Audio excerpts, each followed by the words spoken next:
ઘણીવાર આપણે મીઠી વસ્તુ ખાવાની તો ઈચ્છા થાય છે, તો આજની રેસીપી તમારા જ માટે છે, જેમાં ન આપણે લોટનો ઉપયોગ કરીશું, ન ખાંડનો કે ન ઘી કે તેલનો. તો જેમના માટે ચણાની દાળને આ રીતે 2 ભાગ થાય ત્યાં સુધી પલાળી દેવાની છે, પછી તેને નિતારી લેવાની છે.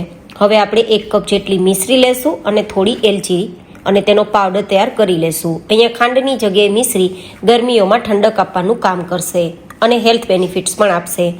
હવે આપણે જે મિક્સર જાર લીધું છે તેમાં જ આપણી ચણાની દાળને પાણી નિતારીને પછી મિક્સરમાં લઈ અને દરદરો પાવડર તૈયાર કરી લેવાનો છે. એકદમ ફાઇન પેસ્ટ નથી બનાવવાની, આ રીતે. હવે આપણે કોઈ પણ પ્રકારના તેલનો ઉપયોગ નથી કરવાના, જેથી તળશું નહીં કે પછી તેને શેકશું નહીં.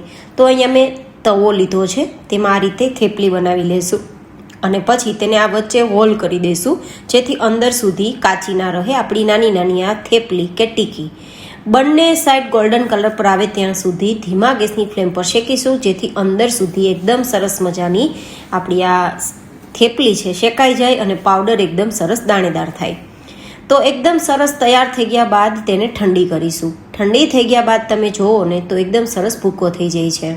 તો થોડા થોડા ટુકડા કરી મિક્સરમાં લેશું અને પલ્સ મોડ ઉપર અથવા તો મિક્સરને ચાલુ બંધ કરીને તેનો પાવડર તૈયાર કરીશું. તો એકદમ સરસ મજાનું આપણે જે મોતીચૂરના લાડુ હોય ને તેનો જે દાણો હોય ને તેવા દાણો વાળો આપણો પાવડર તૈયાર થશે. જુઓ તમે, એકદમ સરસ દાણેદાર પાવડર તૈયાર થયો છે. તો આમાં ઘી તેલની કોઈ જરૂર રહી નથી અને છતાં દાણુદાર લાડુ આપણા તૈયાર થયા છે.